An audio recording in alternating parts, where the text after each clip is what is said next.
भारत माता की जय, जय हिन्द। थारैनो बे स्ल'गानजोंनो मैया गुजरातनि गांधीनगराव मोनसे तिरंगा यात्रा हाबाफारि लानायखौ नुनो मोननाय जादों, जेराव भारतनि फिरफिलाखौ लानानै गोबां सुबुंफोरानो अपारेशन सिन्दुरनि देरहानायनि रंजानायाव बे तिरंगा यात्राखौ लानाय जादों होननानै जों बयबो मिथिनो मोननाय जादों।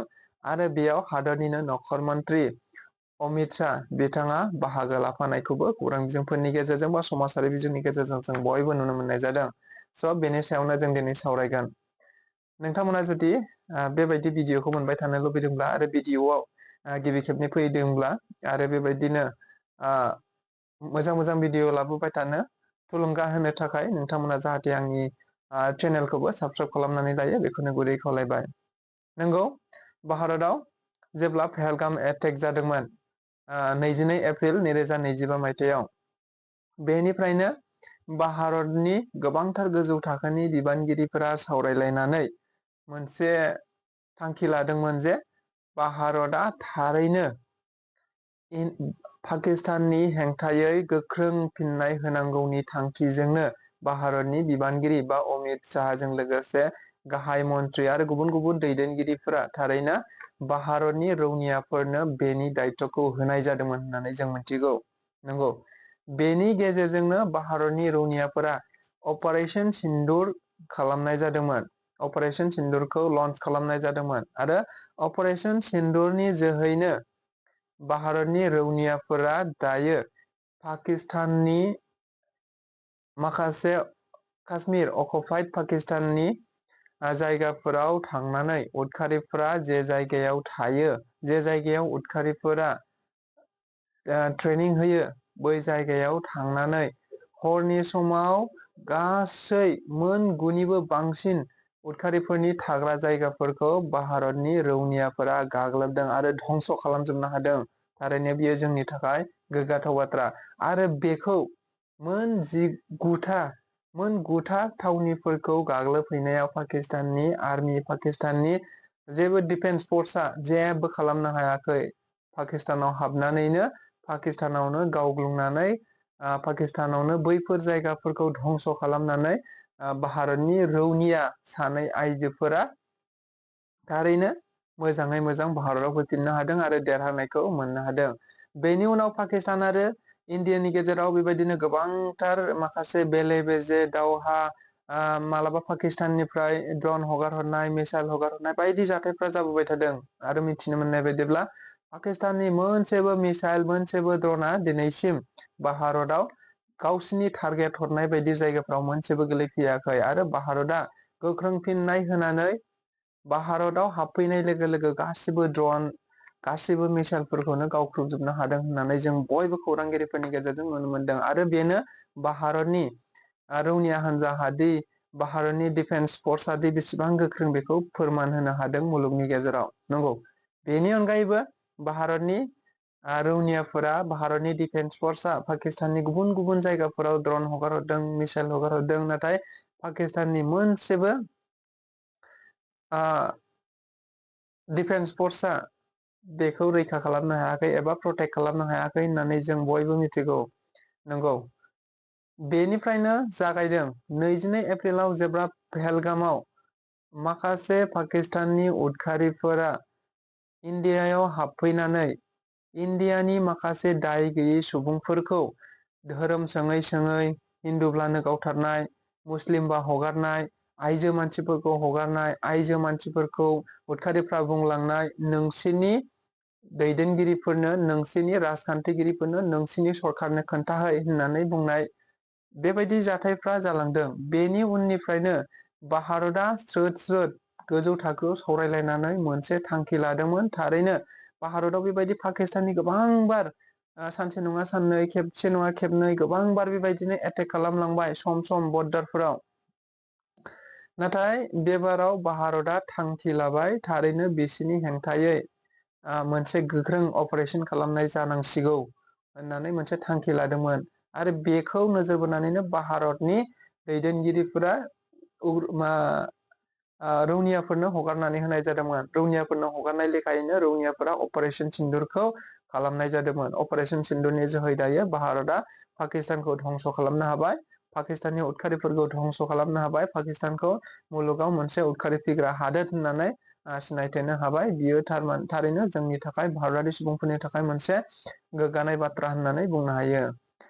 नंगौ, पाकिस्तानाबो गावसोरखौ देरहादों होननानै नंखाय फाव फान्दायनानै नंखाय ससियेल मिडिया बा समाजारि बिजोंनि गेजेरजों बिथांमोनहाबो बायदि रोखोमनि कनफारेन्स, बायदि रोखोमनि खौरांगिरि मेलफोरनि गेजेरजों बुंथिंलाबायनायखौ नुनो मोननाय जादों। नाथाय गासिबो प्रुफ जाजोब्बाय जे पाकिस्ताना नै जों ओरैखौ गावख्लायनो हादों, एर'प्लेन गावख्लायनो हादों, मिसाइल गावख्लायनो हादों, माबा गावख्लायनो हादों, हेलिकप्टार गावख्लायनो हादों होननाय बाथ्राफोरा दायो फोरमान जाजोब्बाय। पाकिस्ताना सिगांनि आगोलनि मालाबा 2 बोसोरनि सिगां, मालाबा 3 बोसोरनि सिगांनि भिडिअफोरखौ, फट' क्लिप्सफोरखौ होयै समाजारि बिजोंनि गेजेरजों बेबायदि नंखाय फोसावनायखौ नुनो मोननाय जादों आरो बियो दायो प्रुफ जाजोब्बाय होननानै मिथिनो मोननाय जादों।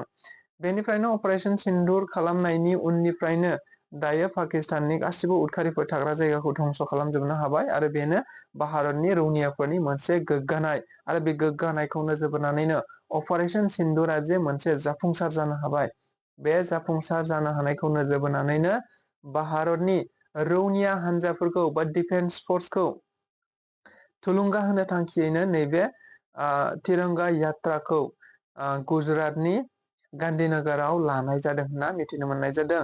जेराव हादोरनि नखर मन्त्रि अमित शाह बिथाङाबो बाहागो लाफानानै रौनियाफोरखौ थुलुंगा होदों होननानै जों बयबो नुनो मोननाय जादों।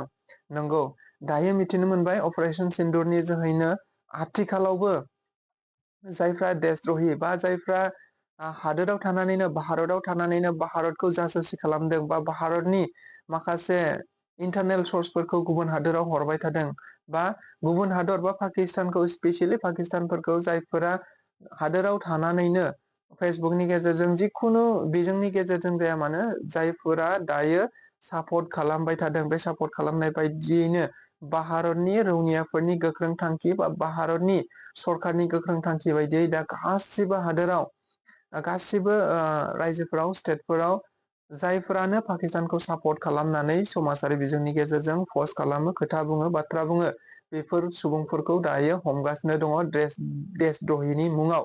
थिग बेबायदिनो गोबां फिसा गोबां बेबायदिनो फेमास नङै मानसिफ्राबो हमजादों, लाइमोनफोराबो हमजादों। नाथाय बेनि गेजेरावनो माखासे फेमास मानसिफ्राबो हमजानायखौ नुनो मोननाय जादों। बेनि एगजामपोल बायदियै जों खौरां बिजोंफोरनि गेजेरजों दायो लेटेस्ट नुगासिनो दङ।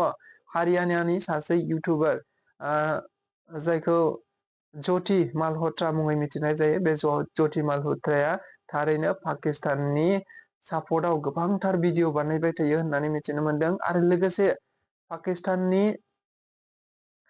पाकिस्तानाव बिथाङा गोबांथार खेब्रैनिफ्राय खेबबासिमहालागै पाकिस्तानाव थांनानै पाकिस्तानखौ एक्सप्लर खालामहैबाय होननानै बुंनाय जायो। फ्रि लन्सार हिसाबै बिथांखौ लेंहरबाय थायो होननानै मिथिनो मोनदों। नाथाय पाकिस्तानखौ मोजां मोननाय, पाकिस्ताननि तिरंगा, पाकिस्ताननि गोबांथार बाथ्राफोरखौ बिथाङा पाकिस्तानखौ जेब्लाबो बाख्नायनाय खोथाफोरा बिथांनि भिडिअ'आव ओंखारबाय थायो। जायनि थाखाय हारियाना पुलिसा हारियानानि बे इउटुबार ज्योति मालहत्राखौ दायो हमनानै एरेस्ट खालामनानै दायो सोंनाय फिननाय हाबाफारिफ्रा जागासिनो दं होननानै मिथिदों आरो हमनायाव दायो खौरां बिजोंफोरनि गेजेरजों मिथिनो मोनगासिनो दङ। थारैनो मोनसेनि उनाव मोनसे ज्योति मालहत्राया दि सासे भारतावनो थानानै, भारतनि जानानैनो पाकिस्ताननि सासे एजेन्ट जानानै दङ, बियो दायो सोराङाव फैगासिनो दं होननानै जों बयबो खौरां बिजोंफोरनि गेजेरजों नुनो मोनगासिनो दं, मिथिनो मोनगासिनो दङ। दासिमबो ज्योति मालहत्रानि सायाव सोंनाय फिननाया जोबनानै थाङाखै, बेनि सायाव दायो सोंनाय फिननायफ्रा जागासिनो दङ। आरो आसरित बाथ्रा, ज्योति मालहत्राया जेब्लानो पाकिस्तानाव थाङो अब्लानो पाकिस्ताननि सरखारनिफ्रायनो, पाकिस्ताननि गोजौ अथ'रिटिनिफ्रायनो बियो बेबायदि पाकिस्तानाव थांनायनि खरसा, जानाय लोंनाय, लाक्जारियास हटेलफोराव थानाय, लाक्जारियास हटेलाव थांनानै जाहैनाय, लाक्जारियास बासफोरजों थांनाय, लाक्जारियास बिजनेस क्लास सिटआव थांनाय फ्लाइटफोरनि गेजेरजों, दा बेफोर गासिबो फोरमायो। बेनि अनगायैबो पाकिस्तानाव जेब्लानो हाबहैयो सिलाय अस्त्र लानानै जथि मालहत्राखौ जेरावखि थाङा मानो गार्ड होलाङो, जेरावखि थाङा मानो एस्कर्ट होलाङो। सानै साथाम बेबायदि एस्कर्ट मोनबाय थायो। बे जेब्लानो पाकिस्तानाव थाङो अब्लानो बिथांखौ जेरावखि थाङा मानो मोनसे सिकिउरिटि होनानै लांनाय जायो। थारैनो बेबायदि प्रटकला गुबैयै फोरमायो जथि मालहत्राया थारैनो पाकिस्तानजों माबा मोनसे सोमोन्दो दंथारो। बेनि अनगायैबो मिथिनो मोननाय बायदिब्ला जथि मालहत्रानि अनगायैबो आसामावबो दायो गोबांथार सुबुंफोरखौ होदों। गुबैयै 30बासोनि बांसिन जाबाय खोमा आसामावनो जानो हागौ। जायफ्रा पाकिस्तानखौ सापर्ट खालामनानै पस्ट होदों, जायफ्रा पाकिस्तानखौ सापर्ट खालामदों, बेफोरबायदि सुबुंफोरखौ हमनाया आसामावनो बांसिन जाबाय जानो हागौ। दासिमाव गोरोन्थि जायाखैब्ला 30बानि बांसिन जाबाय होननानै जों बयबो मिथिनो मोनबाय। बेनि गेजेरावनो गिबियै हमजाजेनदोंमोन होननानै बुङोब्ला जेब्ला पेहेलगाम एटेक जादोंमोन 22 एप्रिलाव। 22 एप्रिलाव पेहेलगाम एटेक जाखांनायनि उनावनो आसामनिनो सासे MLA, जायखौ आमिनुल इस्लाम होननानै बुङो, AIUDF नि MLA दिहिं कनस्टिटिउसननि, बे MLA आ 22 एप्रिलाव पेहेलगाम एटेक जाबाय। 24 एप्रिलावनो आमिनुल इस्लाम अदेबानि MLA खौ हमनाय जादों होननानै बुंनाय जादों। मानोना बिथाङा बुंदोंमोन मोनसे मेलनि गेजेरजों, साननैनि उनावनो बुंदोंमोन थारैनो पेहेलगाम एटेकआ सेन्ट्रेल मिरु सरखारनि मोनसे कनस्पिरेसि होननानै बिथाङा बुंदोंमोन। सेन्ट्रेल सरखारनि मोनसे फाव फान्दायनाय होननानै बुंनाय जादोंमोन मोनसे मेलनि गेजेरजों। दा बेनि थाखायनो बेनि दायावनो बे आमिनुल इस्लामखौ दायो जेलाव सोनानै दोनदों होननानै मिथिनो मोननाय जादों। बेनि अनगायैबो गोबांथार लाइमोनफ्रा जायफ्रा एगेन्स्ट बाथ्रा बुंदों इण्डियानि बा पाकिस्तानखौ जायफ्रा सापर्ट खालामनानै बाथ्रा बुंदों, बेफोरखौ हमगासिनो दङ। आरो दायो मैया दाखालिसो जों मिथिनो मोनबावबाय गसाइगावनि सासे प्रफेसार, बेखौबो हमनाय जाबाय होननानै मिथिदों। दायो अपारेशन सिन्दुरा जोबनानै थाङाखै। जेब्लानो पाकिस्तानखौ सापर्ट खालामनानै जायफ्रानो नेगेटिभ कमेन्ट होयो, जायफ्रानो पाकिस्तानखौ सापर्ट खालामनानै जायफ्रानो फेसबुकनि गेजेरजों बा जिखुनु समाजारि बिजोंनि गेजेरजों पस्ट होयो बा सापर्ट खालामनाय गावसिनि आखुखौ दिन्थियो, बिथांमोनखौनो हमनाय जायो। आरो बिथांमोनखौ हमनांगौनि गोनांथि दं। मानोना मोनसे बाथ्रा दङ, गुबुनखौ फोसाबनायनि सिगां गावखौनो फोसाबनानै लाग्रोनांगौ होननाय बायदि।